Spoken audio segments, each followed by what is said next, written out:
While scrolling on TikTok, I found another troll infection AU that I think is super underrated.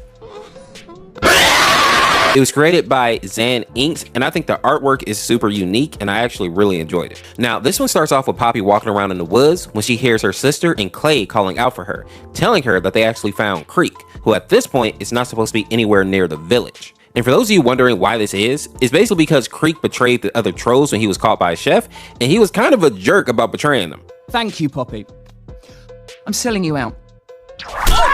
Now, what is interesting about this, though, is that when Poppy actually sees Creek, he looks like absolute crap. Apparently, he's been wandering around in the woods for a while, and when Viva and Clay found him, he became super aggressive and took a bite out of Clay's arm. And when we zoom in here, we can actually see black veins starting to sprout up from Clay's wound. Now, Viva believes that Creek bit Clay because he was starving, so they actually end up bringing him back to the village before he could hurt any other trolls out in the woods. After that, we see Branch get involved, and he and Poppy are trying to figure out what may have been causing Creek to act this way, and Branch correctly identifies that it isn't simply because Creek ran out of supplies, but something else. And the final slide simply asks, what happened to him out there? And now that we understand how the outbreak started, we can go to the present time where the outbreak has spread, because they actually brought Creek and Clay back into the village, just thinking that Creek was sick and not understanding that Clay was also infected. The first thing that we see is that Branch has taken on the role of doctor and is still testing negative for the infection. And the reason that I think he decided to take point on this mission to find a cure is because Poppy was one of the first trolls to be infected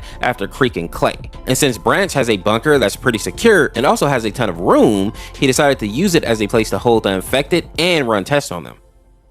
In the next panel, we get to see Branch's notes, and we learn that 3 months have passed since Viva and Clay have been infected, and they are both now at stage 4. We also learn that Poppy is at stage 2 and got infected 2.5 months ago, which gives us a timeline for how long it takes for trolls to become aggressive and start actually attacking each other. We also get to see all the infected trolls that are in the bunker right now, with Legsley and Biggie being at the top, Poppy being on the second floor, and Clay and Viva being at the bottom. Now, one thing that I want to point out though is that it looks like only Stone and Brick are separating Poppy from Viva,